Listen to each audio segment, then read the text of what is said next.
रखने देने के लिए बहुत धन्यवाद। और आज हम लोग राजा राम मोहन मेमोरियल हॉल में बात रख रहे हैं और ये हिस्ट्री है राजा राम मोहन राय जिन्होंने सती और चाइल्ड मैरिज की प्रथा को हटाया था और वो भी बंगाल से थे। तो मैं बंगाल से हूँ और मुझे इस बात का काफ़ी गर्व है। और अपनी बातों को आगे रखते हुए मैं वेस्ट बंगाल जितेश पांडे, मैं जूट वर्कर्स को लेके और कुछ सर्विस सेक्टर में काम करता हूँ। तो जूट इंडस्ट्री वेस्ट बंगाल में जो है आज के दिन में एक डाइंग इंडस्ट्री की तरफ से हम लोग उनको देखते हैं, क्योंकि जूट इंडस्ट्री एक समय पे वहाँ पे पूरे वेस्ट बंगाल में बिहार, झारखंड और उत्तर प्रदेश, उड़ीसा से लाखों की संख्या में लोग थे जो आए। जब जूट उनका जब उम्र 18 साल था, 16 साल था, वो बंगाल में आए और फिर वो टिल रिटायरमेंट बंगाल में ही रह गए और वो बंगाल के बाशिंदा हो गए। इसी प्रकार से बंगाल में बहुत माइग्रेशन आया था एक समय में। लेकिन आज जूट का जो सबसे बड़ा समस्या जो हम लोग फेस करते हैं वो होता है आफ्टर रिटायरमेंट। जैसे ही वो लोग रिटायरमेंट का एज के पास पहुंचते हैं, 58-60 जब वो रिटायरमेंट का एज पहुंच जाते हैं, तब उनका जो प्रोविडेंट फंड का रुपया है, ये एक और समस्या है। हम लोग सिंस ऑर्गेनाइज वर्कर्स को लेकर ज्यादा काम करते हैं, मैं उस पर बात रख रहा हूँ। तो उसका सबसे बड़ा समस्या ये होता है कि जूट इंडस्ट्री के जो भी प्रोविडेंट फंड के रुपया है वो जूट इंडस्ट्री के एग्जेम्प्टेड ट्रस्ट में रहता है।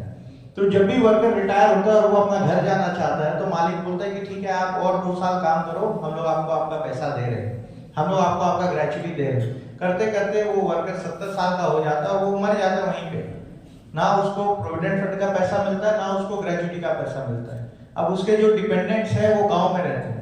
वो गांव से जब आते हैं यहाँ लड़ने के लिए, तो जब उनको 10 लाख रुपया, 15 लाख रुपया मिलना होता है तो मालिक बोलता है आप एक काम करो, 4 लाख रुपया ले जाओ, वो भी मैं आपको 6 इंस्टॉलमेंट में दूंगा, आप 6 बार आके हमसे पैसा लेके जाना। तो ये एक सबसे बड़ा मुद्दा है जो जूट वर्कर्स को लेके हम लोग वहाँ काम कर रहे हैं। दूसरा और एक मुद्दा जो हम लोग हॉकर्स को लेके काम कर रहे हैं, जो 2014 में से टाउन वेंडिंग कमेटी एक्ट के तहत टाउन वेंडिंग कमेटी बनाने की बात थी। तो वेस्ट बंगाल में रिसेंटली 2 साल हुआ है, क्योंकि हमारे ऑर्गेनाइजेशन की तरफ से हम लोगों ने हाईकोर्ट में केस किया कि टाउन वेंडिंग कमेटी आज 6 साल हो गई नहीं बना।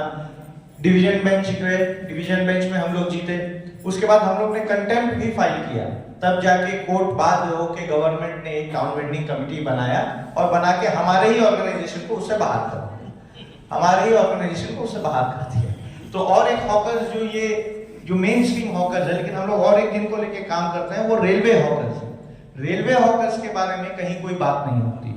ये एक्ट जो है वो स्ट्रीट वेंडर्स के बारे में है, जो स्ट्रीट में काम करते हैं। तो रेलवे हॉकर्स को लेके जब हम बात कर रहे हैं तो रेलवे में आज आईआरसीटीसी के आने के बाद, प्राइवेटाइजेशन होने के बाद धीरे धीरे ये जो भी है, जितने भी लोग रेलवे में काम करते हैं उनको हर दिन कभी कोई जीआरपी, कभी कोई आरपीएफ उनको हैरेस करता है, उनको जेल में पकड़ लेता है, उनके मालों को फेंक देता है। कोई सीजन नहीं, कुछ नहीं, उनका 1000-2000 का जो पूंजी लगा के सामान खरीदते हैं बेचने के लिए, उसको रेलवे पटरी पे फेंक दिया जाता है। तो इन सब मुद्दों को लेकर हम बात कर रहे हैं। आखिर में लंबा बात नहीं करूंगा।